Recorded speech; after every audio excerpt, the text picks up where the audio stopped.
Hello, this is Dr. Grande. Today's question is, what are the differences between emotions, feelings, and affect? I'm also going to throw in the word mood here to round this question out. These four terms are fairly common in mental health treatment, and oftentimes they're actually used interchangeably.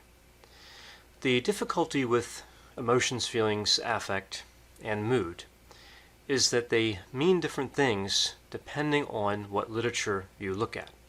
So there are a lot of technical definitions for feelings and emotions and affect and mood, but not a lot of them align.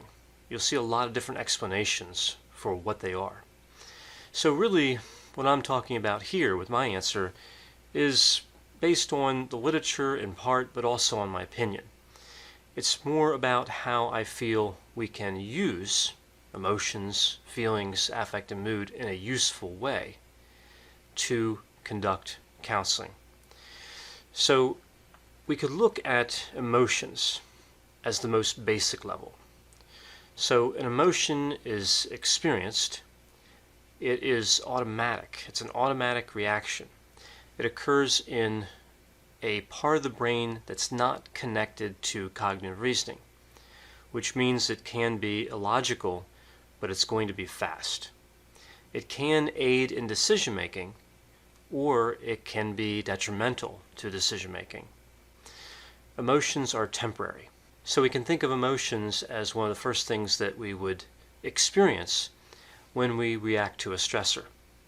And interestingly, emotions are common among all people, regardless of where they're from or their cultural background. And there are several models of emotions. So some models have just a few emotions, some models have several. The one that I like is a model that has six emotions. I feel like it captures the range of emotions that we would see: anger, disgust, fear, happiness, sadness, and surprise. These are the six basic emotions. And usually with all six of these emotions, individuals can identify these fairly readily in other people. Whether an individual is a trained mental health counselor or mental health professional or not, usually they can recognize the basic emotions. Now, feelings have a more cognitive component to them. So emotions are temporary, they come on fast, and they're an automatic reaction. Feelings, on the other hand, require cognitive awareness. They require somebody to be aware of the environment, aware of the emotion, and to have a thought process connected to that. So you could think of feelings as emotions that are processed by thinking. Feelings tend to be long-lasting, and they occur when emotions are assigned meaning. So a feeling can be more expansive than an emotion, or it can be less intense. A feeling does generally last longer, as I mentioned, and oftentimes feelings are combined. So an emotion can occur, like surprise, for example, and a range of feelings can occur after that, as the emotion is processed repeatedly through a cognitive process. So what about affect? And I'll throw in, as I mentioned again, mood. Affect and mood are usually thought of as feelings and emotions together. So when we talk about affect, a lot of the time we use that word in counseling, we're talking about appraisal. We oftentimes see the word affect on structured intake forms. So what we're really talking about is how someone appears to be feeling, or how they indicate they're feeling, and what the emotions might be. What the emotions might be that led to those feelings. Mood is really the same thing as affect in terms of the way we usually use it. Again, technically, there are differences between affect and mood, and there's a lot of different definitions for both.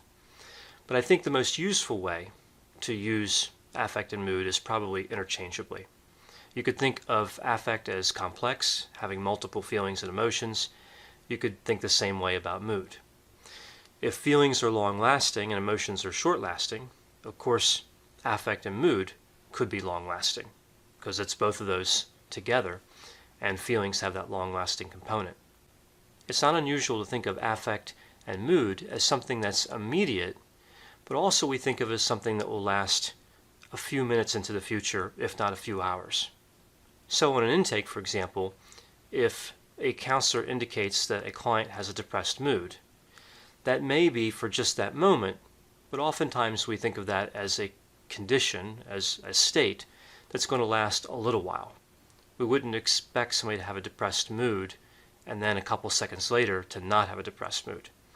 Whereas if somebody has the emotion of sadness, that could pass very quickly. So affect and mood both carry the connotation of complexity and a state that's lasting for more than just the immediate time when you are observing somebody. So again, when considering emotions, feelings, and affect, keep in mind there are many definitions. This is just one way that I like to look at emotions, feelings, and affect because I believe it's useful, and I believe it draws a distinction between the terms that can matter in clinical mental health counseling.